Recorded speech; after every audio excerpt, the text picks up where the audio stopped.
Hey everybody, Big Head from Big Head's Junk Shed here. I wanted to give you a little background into how I got into collecting and talk about some mystery coins that I had to solve that were my grandfather's. I started out really interested in the silver stuff, like this Walking Liberty $50. One of my favorites, kind of a carry around and flip it type of coin, just a real pretty coin. And I got real deep into the cents, the Indian head cents, some Lincoln cents, but you can find some of these for sale with us at Big Head's Junk Shed as well. Really like these Civil War era cents here with the different alloy.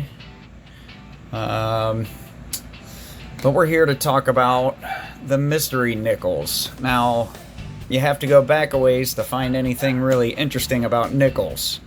So, there's your classic war nickels, which you can tell by the packaging here. This is one of my grandpa's old ones.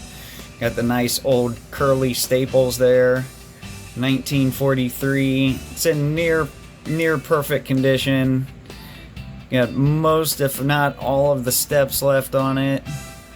I had to learn all this stuff about nickels, like what parts of it, because I was more into like the Morgan dollar side of it and quarters and things like that, finding out where they wear out the quickest, and it turns out it's the steps. So the better quality the steps, the higher the nickel grade. So I found this in my grandpa's collection and left it in the old packaging because it's not hurting anything. It's a little bit dirty there, but it's in a pretty high grade. I'm just gonna leave it alone. Now this one, a war nickel, I found in pocket change, believe it or not. 1943. These were 35% silver. Still got a couple steps left on that one. Not as high a grade as the one my grandpa saved back, but still a nice nickel to just come across when you're getting change for a soda.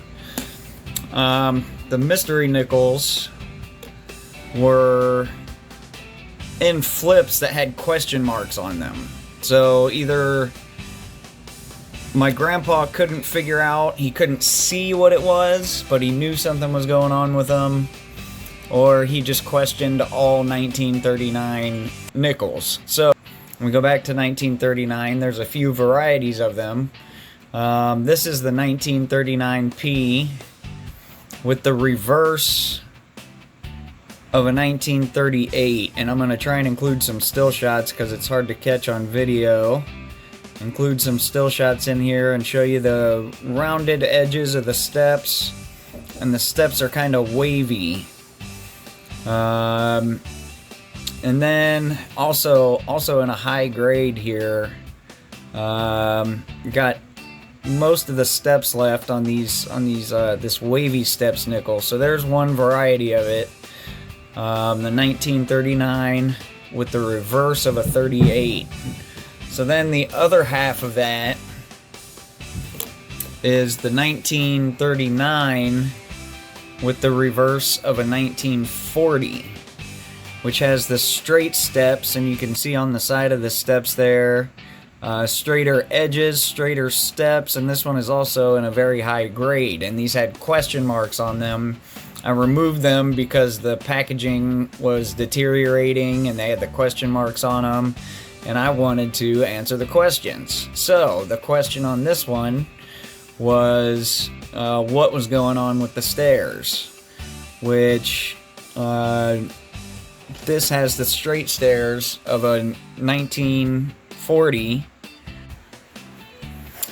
Next, we're going to have an error from 1939 that commonly pops up. And this was another question mark nickel. And the error on this is a doubling in Monticello here.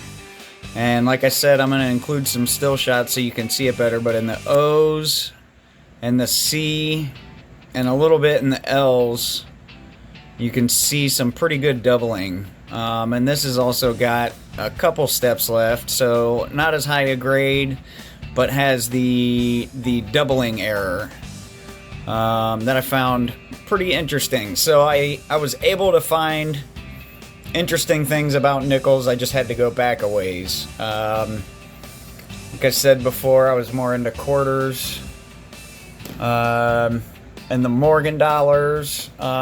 These are a couple of my favorites right now, and I actually had to put them up for sale. I've got an 1885 O Mint State. That would be determined by a grader what mint state it's in, but there's absolutely no signs of wear on these. Just really pretty coins. Here's the 1883. And I also got into some older cents, these large cents. This one's an 1854 that I just acquired. Not sure if I'm going to sell that one yet or keep it from a personal collection. I kind of like it.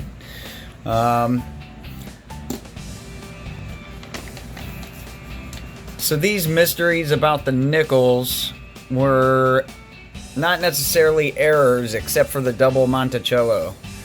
The double Monticello is an actual error that wasn't supposed to happen. The reverse of the 38 was just the first half of the year, I believe. And correct me if I'm wrong in the comments, but I think they were pretty much split, with some with wavy steps and some with straight steps. So, in conclusion, keep your eye out for these 1939s. Some of them are interesting and they're still floating around out there. And you might be able to fetch a few bucks out of an otherwise 5-cent coin. Pay attention to what you're putting in your pocket. Have a good one, and I hope you enjoy what's going on at Big Head's Junk Shed.